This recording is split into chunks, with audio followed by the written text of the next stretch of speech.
Divertissez vos émotions avec le Casino 2000 de Mondorf-les-Bains. Votre rendez-vous culture avec sortirenmoselle.com. Bon plan, bonnes adresses et bonnes soirées en Moselle et au Luxembourg.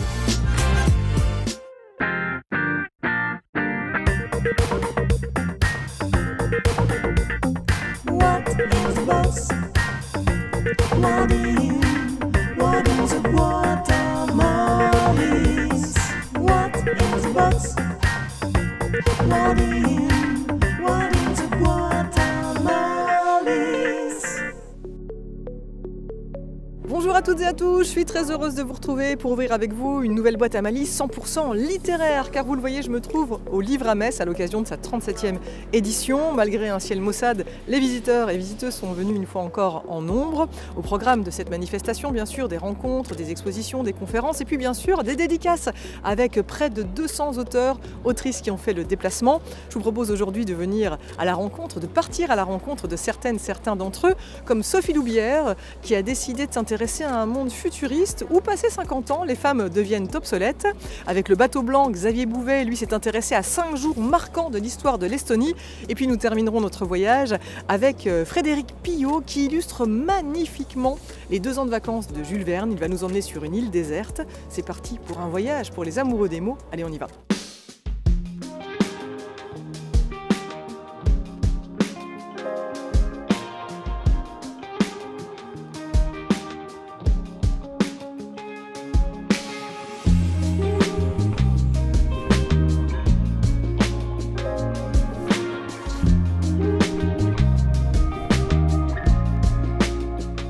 La nuit du jambon, c'est un clin d'œil à la manière dont l'attaquant allemand Bernd Schuster, à l'issue de la victoire du FC Barcelone contre Metz, il avait traité les joueurs messins de jambon, tant qu'ils avaient été ridicules ce soir-là.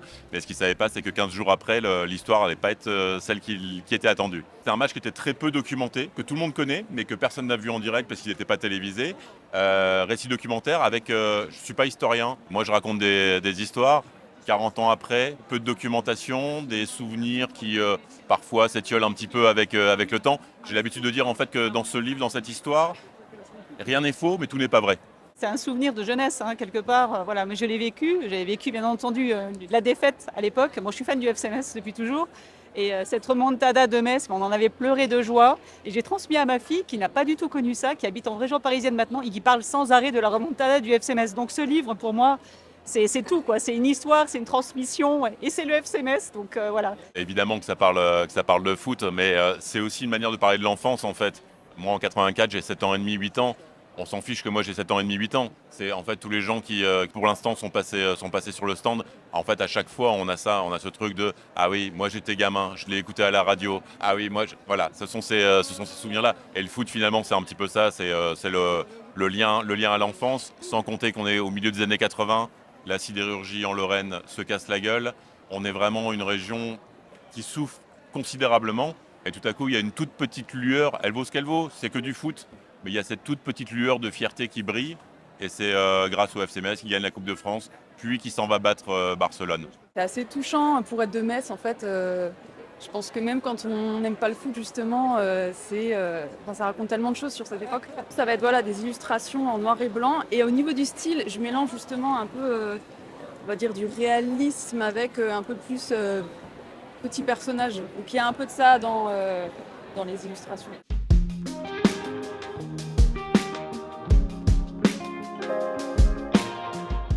Sophie Loubière, bonjour.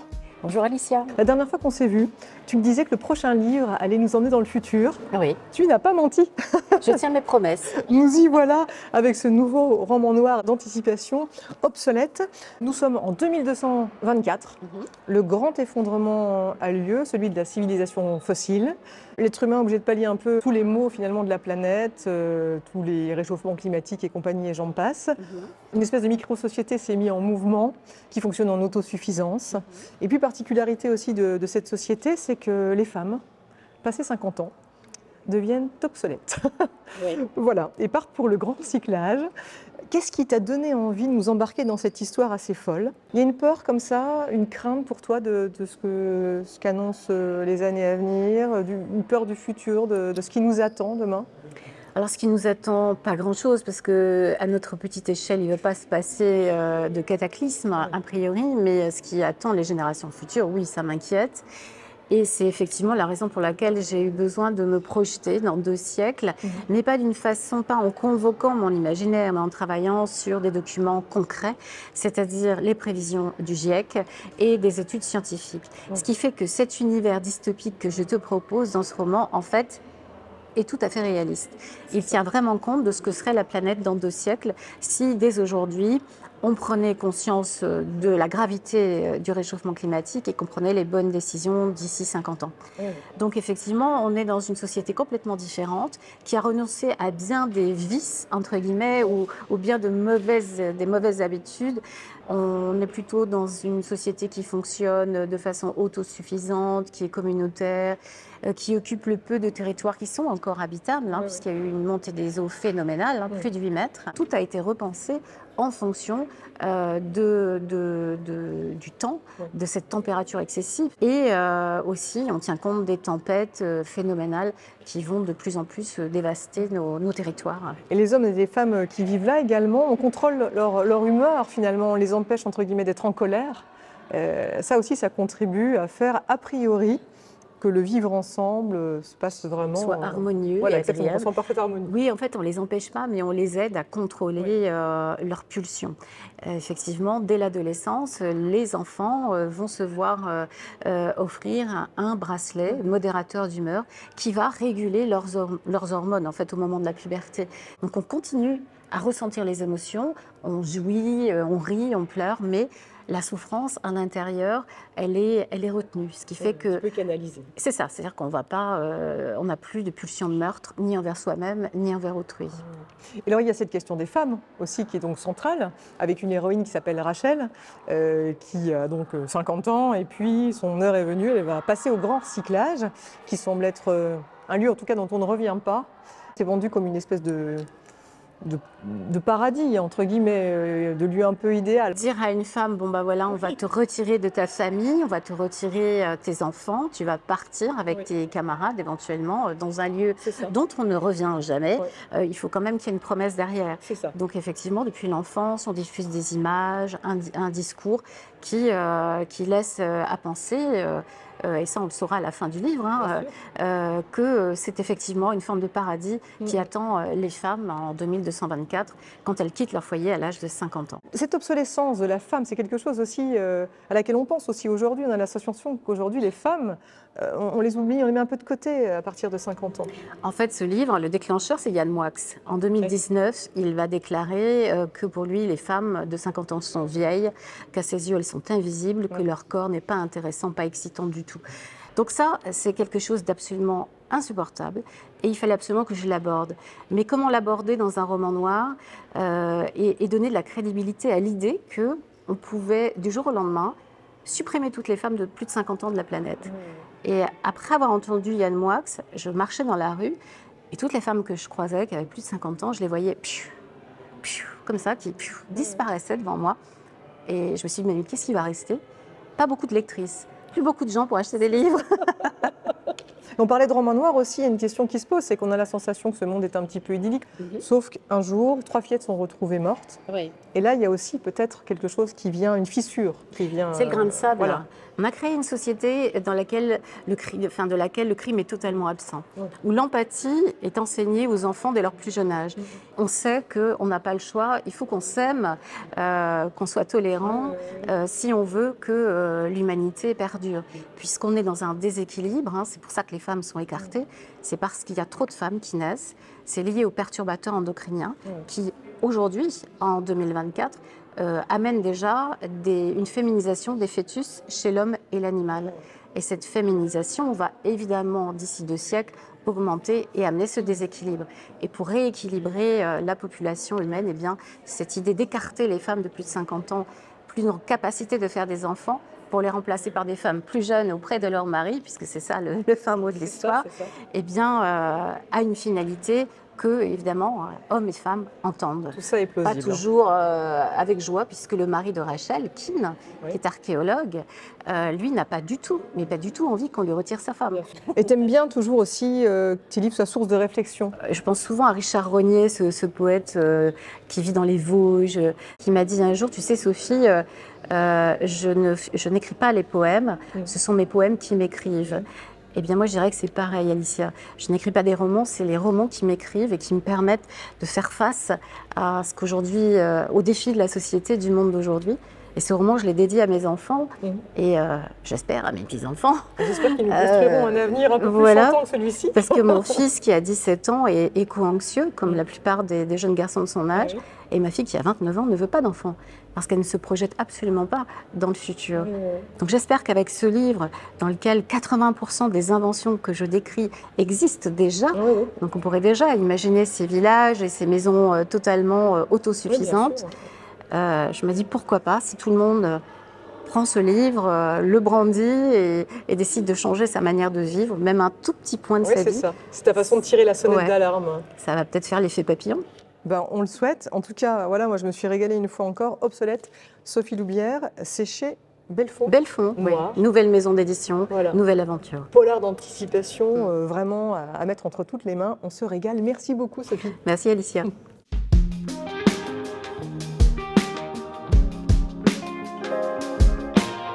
Aujourd'hui, je présente un roman historique qui a une fresque familiale avec une héroïne qu'on suit depuis les années 30 jusqu'aux années 2000 avec des tas d'aventures liées à tout ce qui se passe à ce moment-là. Les suites de l'annexion, et puis elle a une aventure avec un officier américain. Et cet officier américain, on se rend compte qu'il travaille peut-être pour la CIA. Enfin, voilà, il y a beaucoup d'aventures dans le bouquin, mais qui sont bien fixées sur la Lorraine, Metz, Nancy, on voyage entre les deux. Et dans une deuxième partie du livre, on voit son neveu qui devient journaliste, donc on voit aussi tout son parcours, qui devient grand reporter. C'est vraiment centré sur la Moselle, Metz, mais avec un rayonnement un peu partout.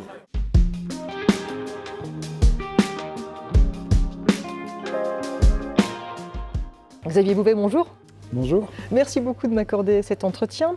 Si vous vivez aujourd'hui à Tallinn, en Estonie, eh bien, tout le monde le sait, en tout cas beaucoup le savent, vous êtes originaire de Metz, une ville que vous aimez beaucoup. D'ailleurs, vous avez failli en être maire en 2020, passé à ça, à 187 voix. Bon, on va pas revenir... Une aventure collective enthousiasmante. Exactement.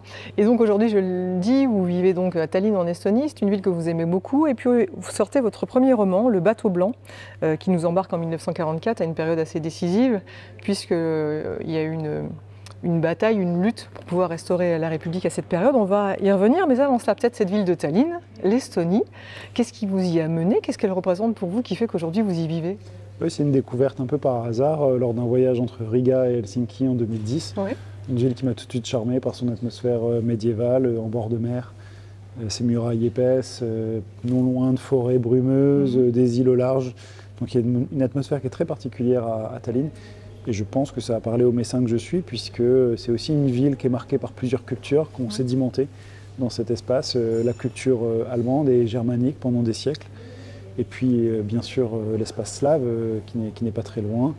Tout ça en Estonie, au cœur de la nation estonienne, qui a sa propre culture et singularité. Et je pense que se creuser, cet espace où se dialogue, où se confrontent aussi les cultures, ça a quelque chose qui parle à tous les Messins. Alors il y a cet amour pour Tallinn et puis pour l'Estonie, et puis il y a un amour pour les mots aussi forcément, parce que vous publiez ce premier roman.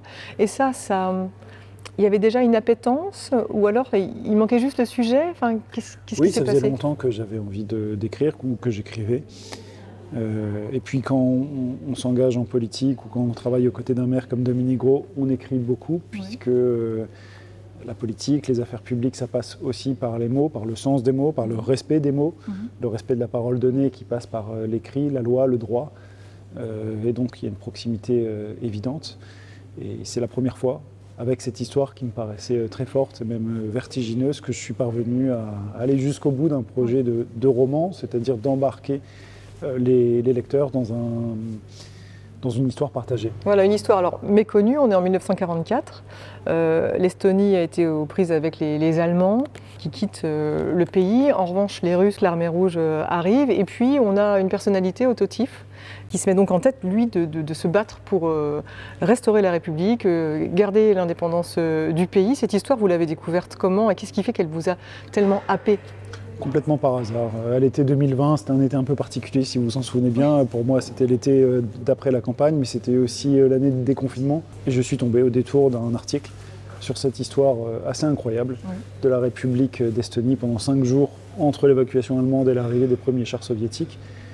Et donc j'ai commencé à me documenter, vouloir écrire l'histoire de cet homme, qui n'était pas un grand chef de guerre, qui n'était pas un politique charismatique, mais simplement quelqu'un qui a fait son devoir. Et j'ai commencé la rédaction en 2020, ça s'est étalé jusqu'en 2023 et ça a pu être aussi finalisé grâce à la rencontre avec une maison d'édition, Le Bruit du Monde, qui m'a accompagné depuis 2023.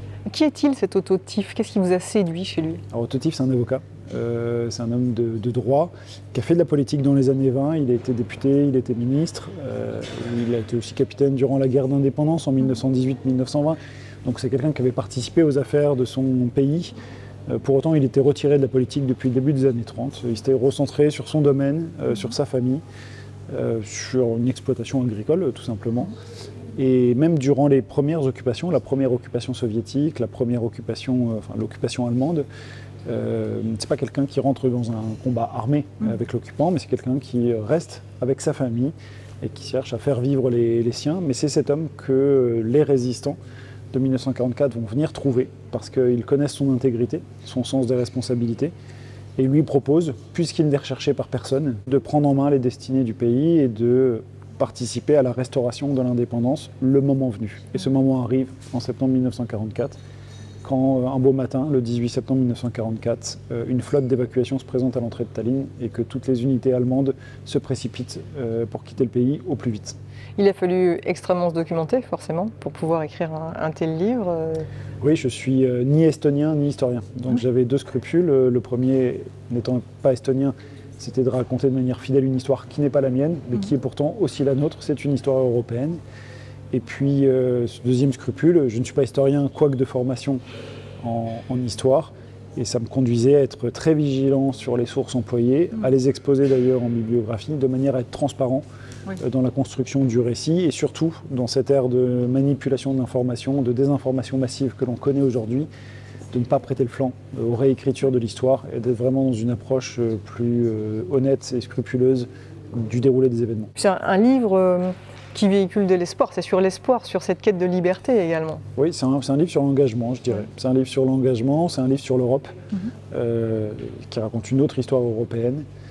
C'est un livre sur l'attitude des uns et des autres face à l'inexorable. Qu'est-ce qu'on fait quand les événements se liguent contre nous avec une certitude absolue? C'est ça, cette histoire d'engagement, de devoir, d'amitié, de camaraderie que j'ai voulu raconter. Mais c'est pas un texte à message. J'ai vraiment voulu raconter les choses telles qu'elles se sont passées. C'est une histoire qui est très intense. Les 5 jours de la République d'Estonie en septembre 1944, c'est d'une très grande intensité. Et j'ai souhaité, par la construction, par l'aménagement, par la mise en scène, restituer un peu de cette intensité dramatique. On a envie ensuite d'écrire un autre livre, de partir sur d'autres sentiers, de nous raconter d'autres histoires? Oui, alors j'ai un auteur qui me disait juste à l'instant qu'on écrit souvent le deuxième livre pour corriger les imperfections du premier, et c'est exactement ça, c'est-à-dire que je vois encore beaucoup de petites choses qui me chagrinent, et donc j'ai actuellement un deuxième projet, je ne sais pas quand est-ce qu'il aboutira, plus proche de chez nous, plus politique, dans les années 70, voilà, j'en dirai plus si j'arrive au bout, mais pour l'instant ça reste à l'état de projet. Bon, pour le moment, on embarque à bord du bateau blanc, un bateau blanc dont on ne verra peut-être jamais la couleur, mais en tout cas, c'est pour ça qu'il faudra lire le livre pour le comprendre. Le bateau blanc, c'est donc Xavier Bouvet, c'est chez Le Bruit du Monde. Merci beaucoup de nous l'avoir présenté. Merci Alicia. Merci.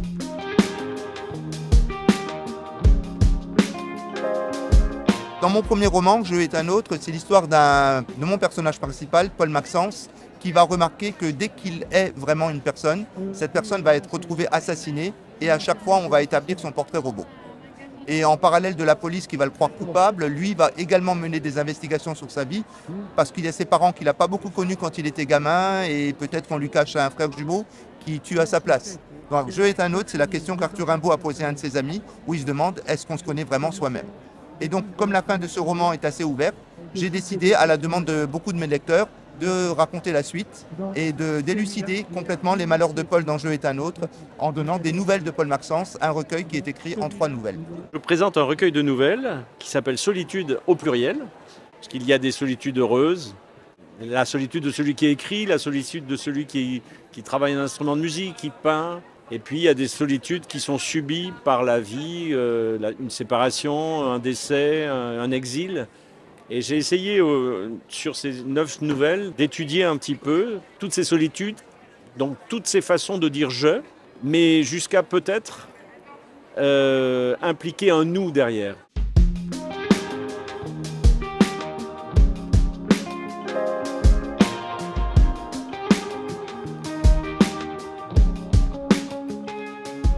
Frédéric Pillot, bonjour. Bonjour. Merci de m'accorder cet entretien. On se trouve à la médiathèque Verlaine, ici à Metz, dans le cadre du livre à Metz. Et c'est à cette occasion que des planches à vous sont exposées ici. Là, oui, on se trouve devant une magnifique série issue de ce livre pour la jeunesse, 2 ans de vacances, Jules Verne, que vous avez illustré. Quand on plonge dans l'univers de Jules Verne, qu'est-ce que ça suscite comme émotion chez vous? C'est un auteur que vous lisiez, vous, gamin? Alors oui, j'en ai, mais pas celui-là. Oui. Ouais. Alors celui-là, quand on me l'a proposé, c'est vrai que ça m'a un petit peu étonné. J'ai dit, tiens, quelle drôle d'idée, un Jules Verne que personne ne connaît. Et finalement je connaissais, car un feuilleton qui s'appelait 2 ans de vacances, qui a été diffusé en 1974. Et je me suis rendu compte qu'en fait, enfant, j'étais complètement fasciné par cet univers, cette série et tout ça. Donc du coup, ça a emporté mon adhésion complète à ce récit. C'est vrai que dans ce livre, on va retrouver 14 enfants qui vont se retrouver à bord d'un navire. Le navire va dériver, ils vont se retrouver seuls sur une île. Et puis là, il va falloir faire preuve de débrouillardise. Oui, c'est ça. Vous, comment vous y prenez quand vous vous retrouvez comme ça avec un tel récit? C'est vrai que dans cette belle collection chez Sarbacane... Qui pèse son poids. Qui pèse son poids, ouais, on n'est pas loin des 3 kilos. C'est ça. Mais c'est vrai que c'est les grands classiques illustrés. C'est déjà un petit peu chapitré, la maquette, il y a une certaine rigidité, comme on dit, dans la maquette. Donc après, moi, je fais mes choix en fonction, c'est-à-dire qu'il y aura une grande double, plus une simple, plus quelques petites images en noir et blanc par chapitre. Donc après, je suis libre après de choisir le moment le plus intéressant, le plus spectaculaire, le plus crucial. Au départ, c'est de l'ordre de l'idée. Hein. On a voilà, une impression, une idée qui nous vient par rapport au texte. Alors au début, c'est très petit, hein, c'est juste un petit croquis, quelques traits sur un post-it. Hein. Il faut d'ailleurs, c'est ce que je conseille souvent, c'est de commencer petit. Parce que quand on commence petit, on peut recommencer 10 fois, 100 fois, jusqu'à ce qu'on trouve le bon cadrage, la bonne image, la bonne idée. Et puis une fois que cette idée est matérialisée et fixée, après, on passe à un crayonné très précis, voilà, qui se rapproche du coup vraiment de ce qu'on peut voir en termes de définitif. Hein. Et une fois que ce crayonné est arrêté, après, je passe à mon travail de couleur, oui. Du coup un peu monacal. Donc là, vous parliez d'acrylique. Oui, c'est ça. C'est essentiellement de l'acrylique. Il y a un travail de lumière qui est exceptionnel aussi. C'est 100% acrylique, ouais. Voilà, posé au pinceau, voilà, avec une palette, une vieille assiette ou une pochette plastique, un pot de confiture vide pour mettre de l'eau. Enfin, il n'y a pas de secret au-delà de ça. C'est sur du papier à grains. Voilà. Vous êtes né à Yange. Vous vivez aujourd'hui à Strasbourg. Ouais. Quel souvenir vous gardez quand vous étiez gamin, justement, peut-être de ce qui vous a donné envie, le goût au dessin? L'inspiration, c'est toujours difficile à définir ou à cerner complètement. Mais j'allais dire que c'est tout. C'est l'environnement à Yange, les belles forêts. C'était surtout mon terrain de jeu. C'était les forêts. C'est ce qui fait que ça foisonne dans votre dessin? Les usines, mais même simplement de regarder des hauts fourneaux, des fumées, des trucs comme ça. Enfin, c'est quand on est enfant. Et puis des lumières. Enfin, je sais pas, je voyais des trucs complètement dingues, quoi. Avec des flammes qui sortaient du gueulard de cheminée, tout ça. Enfin, c'est tous des trucs qui forcent l'imagination. Ça fait partie. Après, il y a aussi les lectures, ce qu'on peut rencontrer en feuilletant, un dictionnaire, une ancienne. Enfin, tout après participe à l'inspiration et vient alimenter l'imaginaire. Et c'est source d'évasion avant toute chose pour vous, le dessin, justement? Oui, d'expression, d'évasion. Quand je dessine, c'est vrai que je suis plutôt à ma place. Hein. Maintenant, il paraît qu'on appelle ça. Il y a des gens gens qui dessinent, on appelle ça l'art-thérapie. Oui. Voilà, ouais, c'est ça, alors je fais que ça. Donc du coup, ça va, enfin, quand je suis assis à ma table, tout va bien. Oui. C'est quand je travaille pas plutôt que j'ai l'impression. Enfin, c'est plutôt ça, c'est le voleur d'anniversaire. Ouais. Une espèce de délire un peu étrange sur ce personnage qui a été un peu traumatisé parce qu'on ne fêtait jamais son anniversaire. Et donc du coup, il a décidé, comme tous les super-héros, anti-super-héros, qui du coup décide de se venger sur tous les autres enfants en venant leur aspirer leur anniversaire. Et donc il a des espèces de bougies sur la tête qu'il est impossible d'éteindre, parce que c'est ça le truc de l'anniversaire, on souffle les bougies. Et lui, donc il a ses bougies tout le temps sur la tête, on ne peut pas les éteindre. Et avec sa paille, il aspire les anniversaires des enfants. Et donc du coup, ils n'ont plus de cadeaux, ils n'ont plus de gâteaux, et ils grandissent pas. Parce que l'anniversaire, c'est vraiment le truc, et souffler les bougies, c'est valider l'étape voilà, de l'année supplémentaire. Et donc les enfants sont condamnés à rester des enfants toute leur vie. Et là, on a de la chance, parce que juste à côté, donc il y a des planches... qu'on va pouvoir découvrir pour la première fois. Oui, bah ouais, c'est vrai qu'elles n'ont jamais... Bah le livre sortira seulement dans 2-3 ans. 2-3 ans, oui, c'est ça. Ouais, je pense, ouais. C'est le temps de réalisation. Alors, là, c'est très particulier. Hein, enfin, un bouquin comme 2 ans de vacances qu'on a vu avant, c'est plus 6 mois de travail, on va dire, celui que vous avez. Mais là, il y a quand même 150 images que je suis en train de réaliser. J'ai crayonné l'ensemble de l'album déjà, donc tout ça commence existe. Voilà. C'est ça, il y a ces crayonnés et voilà. Après vous passez à l'étape... couleur, oui c'est ça, de mise en couleur. Et puis bon évidemment, je reprends parfois un peu les crayonnés quand même. Une adaptation du grand récit Roland Furieux, donc Orlando Furioso. Un texte écrit, alors c'est 34 000 vers, écrit par l'Arioste en 1522, mais il y a une adaptation qui a été réalisée par Gérard Moncomble. C'est des images qui correspondent à cette histoire qui est complètement dingue, mais vraiment complètement dingue, et qui est foisonnante, riche, exubérante aussi. Une histoire sur la folie humaine, comme ça on va dire, qui se traduit par l'amour, la guerre, toutes les passions.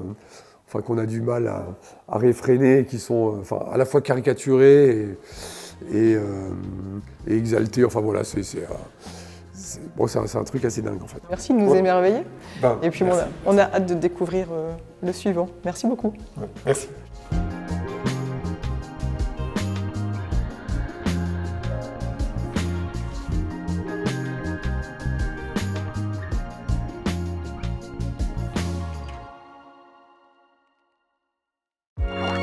Divertissez vos émotions avec le Casino 2000 de Mondorf-les-Bains.